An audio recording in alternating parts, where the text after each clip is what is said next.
بسم اللہ الرحمن الرحیم۔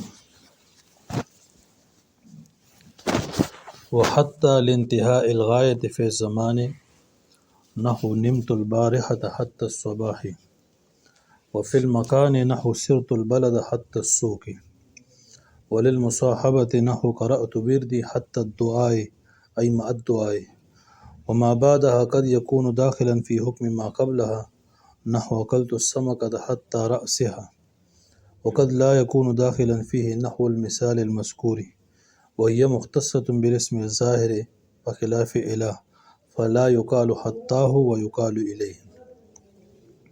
وحتى لانتہاء الغایت فی الزمان، اور حتیٰ غایت کی انتہا کے لیے آتا ہے زمان میں، نحو جیسے نمت البارحة حتى الصباح، میں گزشتہ رات سویا صبح تک، وفی المکان، اور مکان میں، نحو سرت البلد حتى السوق، میں چلا شہر میں حتى السوق، بازار تک۔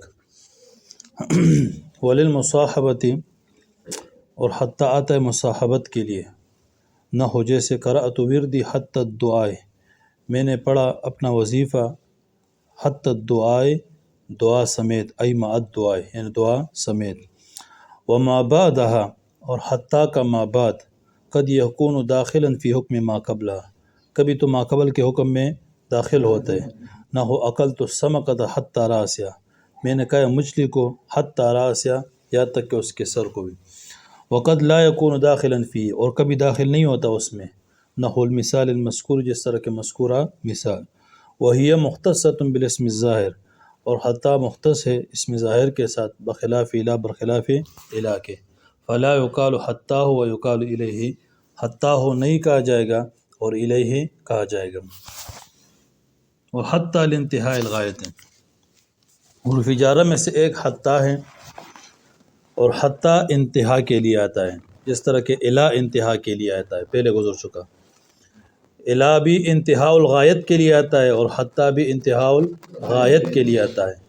غایت کی انتہا بتانے کے لیے حتیٰ آتا ہے، جس طرح کہ الی غایت کی انتہا کے لیے آتا ہے۔ غایت سے مراد غرض و مقصد، یعنی مقصد کی انتہا کے لیے آتا ہے، یعنی حتیٰ سے پہلے جو فعل ہے، سمجھ آ گیا، اس کی انتہا کس پر ہوا ہے، تو حتیٰ بتاتا ہے کہ میرا جو مدخول ہے، میرا جو ما بعد ہے، اس فعل کی انتہا اس پر ہوا ہے۔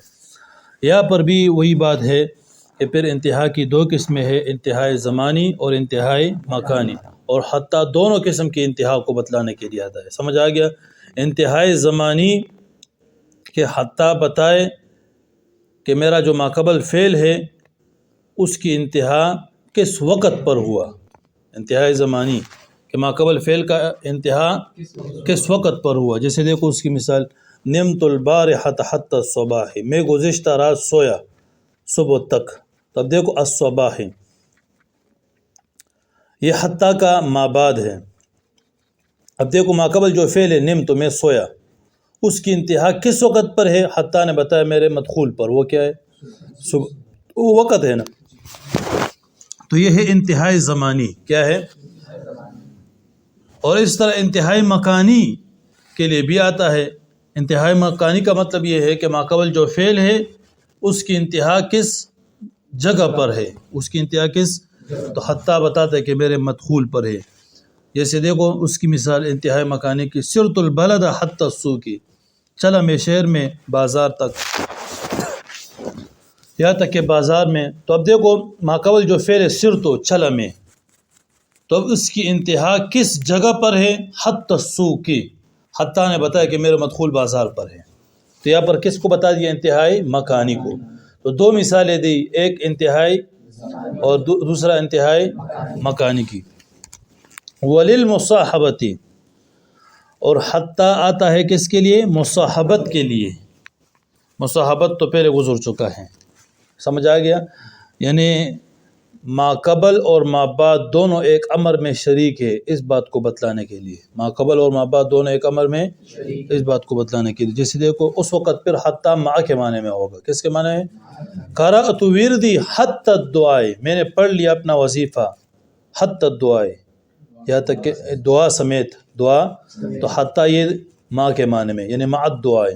تو اب دیکھو ما قبل وردی، ما بعد الدعا دونوں ایک امر میں شریک ہے، وہ کون سا؟ قرأت یعنی پڑھ لیا میں نے، سمجھ آ گیا؟ تو حتیٰ کے دو معنی بتائے، نمبر 1 انتہا اور نمبر 2 مصاحبت۔ کتنے معنی ہوئے؟ انتہا اور دوسرا مصاحبت۔ پھر انتہا کی دو قسمیں ہوئی، انتہائی زمانی اور انتہائی مکانی۔ اب دیکھو ادھر وہی بات ہے، حتیٰ کا جو ما بعد ہے اس کو غایت کہتے ہیں، اور حتیٰ کا جو ما قبل ہے اس کو مغیّہ کہتے ہیں۔ توجہ ہے، حتیٰ کے ما بعد کو غایہ کہتے ہیں اور ما قبل کو مغیّہ کہتے ہیں، سمجھ آ گیا؟ اب غایہ مغیّہ میں حتیٰ کا جو ما بعد ہے وہ کبھی حتیٰ کے ما قبل میں داخل ہوتا ہے اور کبھی داخل نہیں ہوتا، یعنی غایہ مغیّہ میں کبھی داخل ہوتا ہے اور کبھی داخل نہیں ہوتا۔ کبھی تو داخل ہوتا ہے، جیسے دیکھو اکل تو سمکت حتی راسیہ، میں نے مچھلی کو کہا یا تک کہ اس کے سر کو بھی کہا۔ تو اب دیکھو رأسہا یہ غایہ ہے اور السمکت مغیّہ ہے، تو اب یہاں پر غایہ مغیّہ میں داخل ہے، یعنی جو حکم مغیّہ پر لگا ہے وہ تو مغیّہ پر کون سا حکم لگا ہے؟ کھانے کا، تو وہی غایہ پر بھی لگا ہے، سمجھ آ گیا؟ رأسہا پر مچھلی کو اس کے سر سمیت کہا لیا، وہ سر بھی نہیں جوڑا۔ تو اب دیکھو السمکت مغیّہ پر جو حکم لگا ہے کھانے کا تو وہ کس پر لگا؟ غایہ پر بھی، تو یہاں پر غایہ مغیّہ میں داخل ہے۔ اور وقد لا يكون داخلا فيه نحو المثال المذکور، اور کبھی غایہ مغیّہ میں داخل جیسا کہ مذکورہ مثال کون سا؟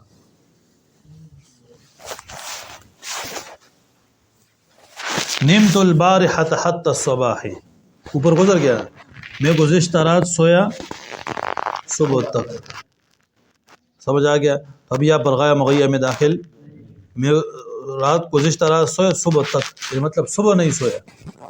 تو اب دیکھو الصباح غایہ ہے اور البارحۃ مغیّہ ہے، یہاں پر غایہ مغیّہ میں داخل نہیں ہے، مغیّہ پر جو حکم لا رہا ہے وہ غایہ پر نہیں لگ رہا، مغیّہ پر کون سا حکم لگتا ہے؟ سونے والا، سمجھ آ گیا؟ تو وہ حکم غایہ پر نہیں ہے، پتہ چلا کہ نیند صرف رات کو ہے، صبح نہیں ہے، غایہ مغیّہ میں ادھر داخل نہیں ہے، سمجھ آ گیا؟ تو صبح کی نماز کے بعد سونا یہ ٹھیک نہیں ہے آپ لوگوں کے لیے۔ اچھا اب دیکھو مصنف نے تو یہاں پر اتنا بتا دیا کہ حتیٰ میں غایہ مغیّہ میں کبھی داخل ہوتا ہے، ایک مثال اس کی دی، اور دوسرا کہ غایہ مغیّہ میں کبھی داخل، اب یہ نہیں بتایا کہ کہاں پر داخل ہوتے اور کہاں پر داخل نہیں ہوتے، اس کے لیے ذات مصنف نے ذکر نہیں کیا۔ جس طرح کہ الہ کے بارے میں تو ذکر کیا نا کہ غایہ ادھر مغیّہ میں کبھی داخل ہوتا ہے اور کبھی داخل، کہ کب داخل ہوگا اور کب داخل نہیں ہوگا، تو اس کے لیے اصول ذکر کر دیا کہ اگر غایہ مغیّہ کے جنس سے ہو تو وہاں پر غایہ مغیّہ میں داخل ہوگا، اگر غایہ مغیّہ کے جنس سے نہ ہو تو پھر غایہ مغیّہ میں داخل، ادھر تو اصول ذکر کیا کہ کب داخل ہوگا کب داخل نہیں ہوگا، اور ادھر یہ اصول ذکر نہیں کیا۔ کچھ سمجھ آ رہا ہے؟ لیکن مصنف نے جو مثالیں دی ہے اس سے اصول خود بخود سمجھ آ رہا ہے، سمجھ آ گیا؟ اور وہ یہ کہ دیکھو ادھر جو غایہ ہے نا، غایہ یعنی حتیٰ کا جو ما بعد ہے، اگر وہ ما قبل کا جز ہو، جز اخیر، اگر غایہ مغیّہ کا جز اخیر ہو تو پھر وہاں پر غایہ مغیّہ میں داخل ہوگا، جو حکم مغیّہ پر ہوگا وہ غایہ پر بھی ہوگا۔ اگر غایہ مغیّہ کا جز اخیر نہ ہو بلکہ جز اخیر کے ساتھ صرف اتصال ہو تو پھر وہاں پر غایہ مغیّہ میں داخل، دیکھو یہ اصول ہے، یہ اصول صراحتاً تو مصنف نے ذکر نہیں کیے، لیکن جو مثالیں دی ہیں نا ان سے یہ اصول خود بخود سمجھ میں آ رہا ہے۔ سمجھ آ گیا؟ غایہ مغیّہ میں کب داخل ہوگا؟ جب غایہ مغیّہ کا جز آخر ہو، جیسے دیکھو اکلت السمکۃ حتی رأسہا، غایہ کیا ہے؟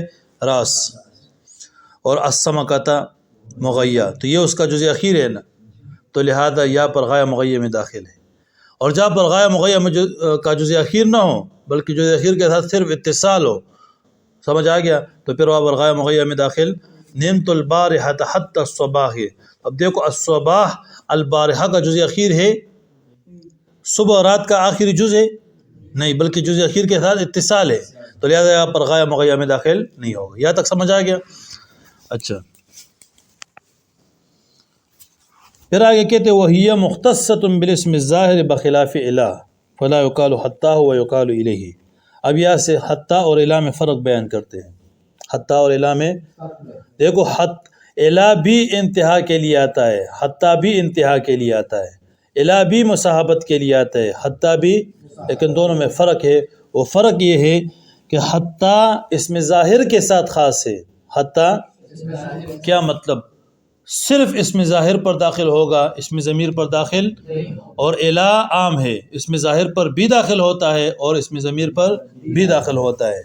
تو دیکھو حتیٰ صرف اسم ظاہر کے ساتھ خاص ہے، اس پر داخل ہوتا ہے، اسم ضمیر پر داخل، تو لہذا حتیٰ ہو یعنی ضمیر پر داخل کر کے حتیٰ کو اس طرح کہنا ٹھیک نہیں ہے، البتہ الیہ کہنا ٹھیک ہے، یہ کہا جا سکتا ہے، کیونکہ الا اس میں ظاہر پر بھی داخل ہوتے ہیں اور اس میں ضمیر پر بھی داخل ہوتا ہے۔ یہاں تک سمجھ آ گیا؟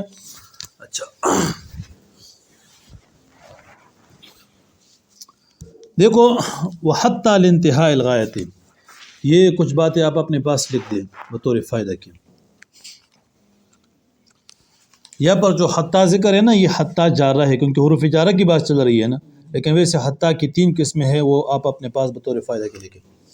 حتیٰ کی 3 قسمیں ہیں۔ نمبر 1 جارہ، نمبر 2 عاطفہ، نمبر 3 ابتدائیہ۔ کتنی قسمیں ہو گئی؟ 3۔ نمبر 1، نمبر 2 اور نمبر 3 ابتدائیہ۔ نمبر 1 جارہ، اس کا مدخول مجرور ہوتا ہے۔ حتیٰ جارہ ہو تو اس کا مدخول، اور یہ اپنے مجرور سے مل کر متعلق ہوتا ہے فعل یا شبہ فعل سے۔ سمجھ آ گیا؟ یہ تو جارہ ہے۔ دوسرا عاطفہ، حروف عاطفہ میں سے بھی ہے نا، واو فا ثم حتیٰ اما او، حتیٰ اس میں ہے نا، تو حروف جارہ میں سے بھی ہے۔ حتیٰ عاطفہ، اس کے ما بعد کا ما قبل پر عطف ہوتا ہے، اور معطوف علیہ اور معطوف دونوں کا اعراب ایک ہوتا ہے، یعنی جو معطوف علیہ کا اعراب ہوگا وہی کس کا ہوگا؟ معطوف کا ہوگا۔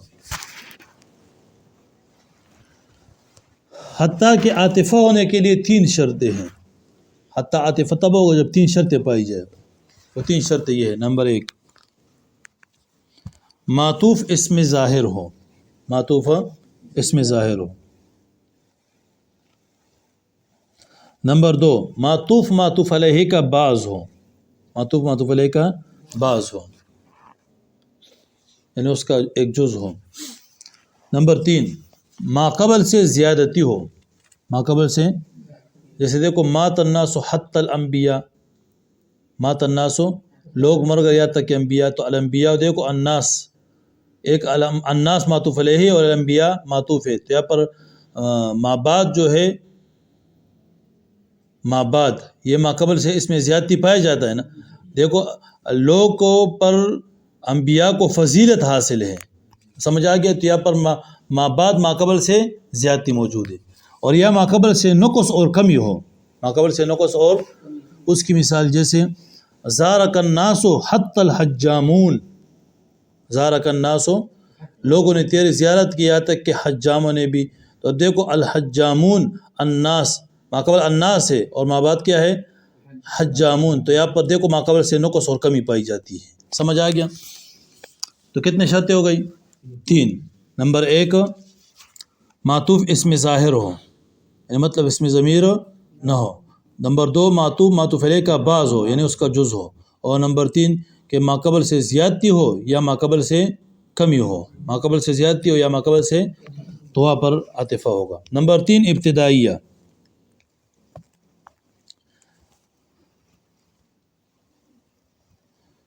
اس سے جملے کی ابتدا ہوتی ہے، اس سے جملے کی، اور اس کا مدخول مبتدا بنتا ہے، جس کی خبر کبھی مذکور ہوتی ہے اور کبھی موقع محل کی مناسبت سے محذوف ہوتی ہے۔ پھر مبتدا و خبر مل کر جملہ مستانفہ بنتا ہے۔ کیا بنتا ہے؟ یعنی ایک نیا جملہ ہوگا، ما قبل سے اس کا اعرابی تعلق نہیں ہوتا، اس کو کہتے ہیں حتیٰ ابتدائیہ، حتیٰ ابتدائیہ۔ یہاں تک سمجھ آ گیا؟ تو حتیٰ کی کتنی قسمیں ہو گئی؟ 3۔ نمبر 1 جارہ، اس کا مدخول مجرور ہوگا، یہ جار مجرور مل کر متعلق ہوگا فعل یا شبہ فعل سے۔ دوسرا عاطفہ، اچھا، تو عاطفہ میں ما بعد معطوف ہوگا اور ما قبل معطوف علیہ ہوگا. معطوف علیہ دونوں کا اعراب ایک طرح ہوتا ہے، سمجھ آ گیا؟ تو ادھر معطوف کا اعراب وہی ہوگا جو معطوف علیہ کا ہے. اور پھر اس کے لیے 3 شرطیں. نمبر 1 معطوف اس میں ظاہر ہو. نمبر 2 معطوف علیہ کا بعض ہو. اور نمبر 3 ما قبل سے زیادتی ہو یا ما قبل سے کمی ہو.